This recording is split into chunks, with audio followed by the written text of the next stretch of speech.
I'm back to the house and I'm on the flower pots, and I'll attach pictures, but this other flower that I'm cutting out is chickweed, another native that is very beneficial.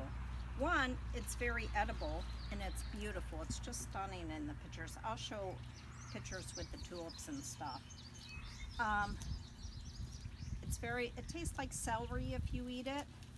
And also, it's a very good ground cover. So have you ever heard of the crops that you put into the beds that you're going to grow? This is really high in nitrogen. So if you put it in, let it bloom in the spring, and then push it in, it'll add a lot of nitrogen. So if you zoom in, I'm just cutting in, leaving the roots in here. It's an annual, so it's not going to come back, but as it decomposes, do you want to come in and shoot in? Can you see right here? This high nitrogen plant is going to feed this, and the tulip bulbs still have to die back, and I don't want to cut these except for the spent blooms because it needs the energy to grow for next year. So what I'm going to do, and I did it on the other flower pot, I'm going to put marigolds because it's going to match my cannas, and bugs hate the smell. I love the smell. Bugs hate it. And we get a lot of horseflies, a lot of everything. And so it kind of helps to get in the door without so many flies and mosquitoes and all that. And it helps keep the plants a little safer. So what I'm doing here is I'm adding more compost over the chickweed.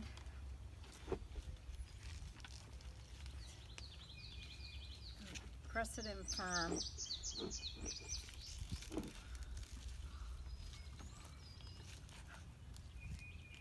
Okay, a little more. Huggy Bear is helping me film. He's so cute. Yeah, you are. He almost looks embarrassed. Okay, so marigolds, they're really small right now. In about 2-3 weeks, they're going to fill this whole pot. I might add something in front. I haven't decided yet. Spider on there. So what I'm going to do is I'm going to place some more in the back here and let the tulips die back.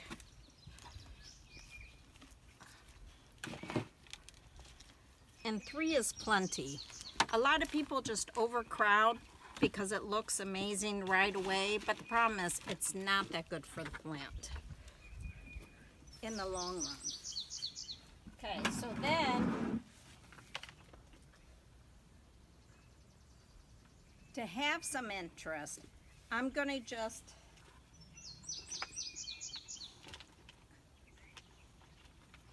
put these in as a filler. These have 2-week span on here, so as the marigolds are growing, this is really going to add just a little interest, and it also helps with the you know, it's an endangered plant, so I'm kind of just using it so I can put it in more places. And what I'm going to do is I'm going to collect the seeds and put them in more pots in the spring. Okay.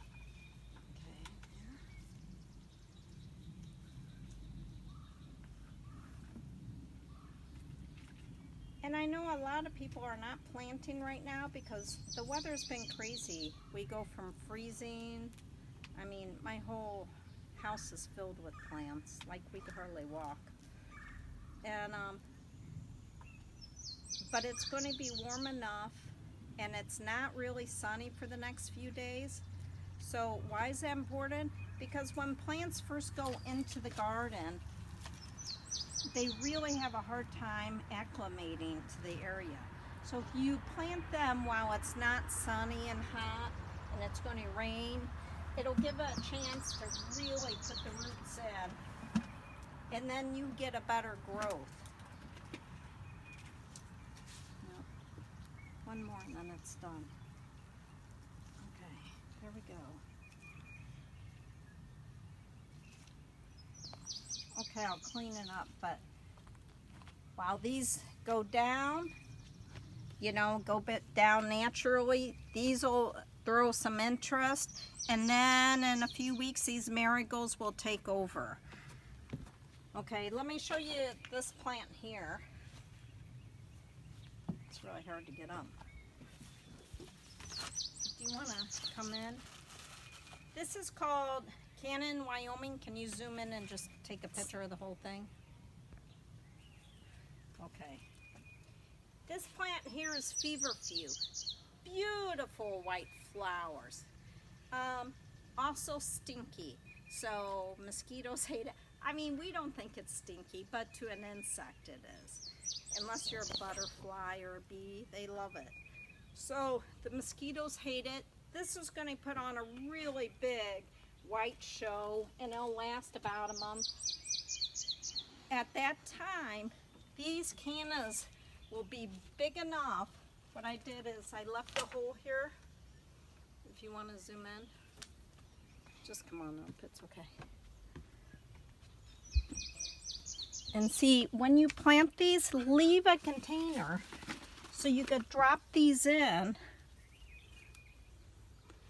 and then take them out. These are perennial, so after they're done blooming, I'm going to cut them so the foliage is going to look nice, and also it's going to help with the insect repellent. But I bought these.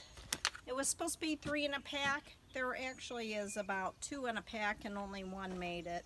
So I had to buy 2 packs. But this is a great way to add something that's endangered and threatened into your landscape.